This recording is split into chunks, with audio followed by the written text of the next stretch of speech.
प्रधानमंत्री डॉक्टर मनमोहन सिंह ने आज साउथ ब्लॉक स्थित अपने कार्यालय में निजी स्टाफ को उनके सहयोग के लिए धन्यवाद देते हुए उनसे विदा ली। प्रधानमंत्री ने अपने निजी स्टाफ के 110 सदस्यों से मुलाकात की और उनके प्रति अपना आभार जताया। भाजपा के वरिष्ठ नेता अरुण जेटली ने प्रधानमंत्री डॉक्टर मनमोहन सिंह की तारीफ करते हुए कहा कि उनकी व्यक्तिगत निष्ठा को लेकर कभी कोई संदेह नहीं किया जा सकता। उन्होंने प्रधानमंत्री को एक विद्वान और बुद्धिमान व्यक्ति बताया। अमेरिका के राष्ट्रपति बराक ओबामा ने कहा है कि वह भारत में बनने वाली नई सरकार के साथ नजदीकी कामकाजी संबंध बनाने को लेकर उत्साहित हैं। उन्होंने कहा कि ऐसा इसलिए है ताकि आने वाले समय में दोनों देश तरक्की के साथ समान रूप से बदलाव के साझीदार बने। 16वीं लोकसभा के लिए अंतिम चरण की वोटिंग खत्म होते ही न्यूज चैनलों के चुनाव बाद सर्वेक्षणों में एनडीए को मिली भारी बढ़त।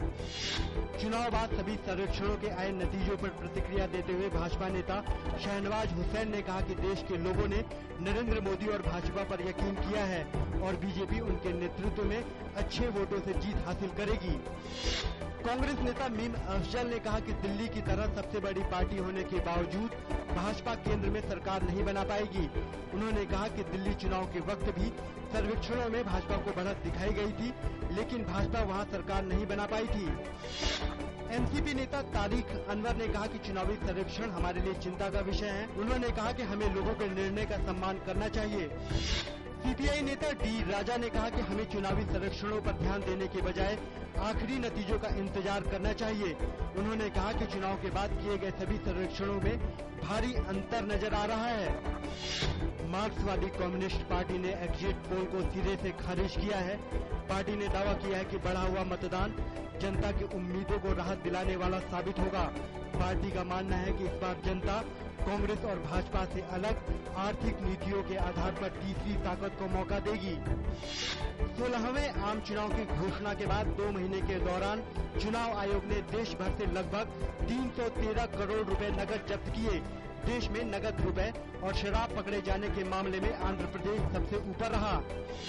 निर्वाचन आयोग ने महाराष्ट्र के पूर्व मुख्यमंत्री अशोक चौहान और झारखंड के पूर्व मुख्यमंत्री मधु कोड़ा से पेड न्यूज के मामले में 23 मई को पेश होने को कहा। इन नेताओं पर चुनावी खर्चों के मामले में गलत जानकारी देने का आरोप है।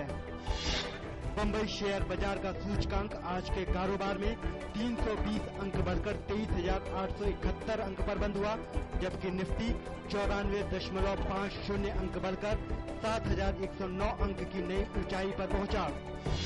ब्राजील फुटबॉल विश्व कप के दौरान हुड़दंग की किसी भी घटना से बचना चाहता है। अर्जेंटीना के कुख्यात 12 ब्रावास के कुछ सदस्यों के 12 जून से शुरू हो रही प्रतियोगिता के लिए ब्राजील आने की संभावना पर खेल मंत्री ओल्डो रेबेलो ने कहा कि हमें हिंसक प्रशंसकों की जरूरत नहीं है।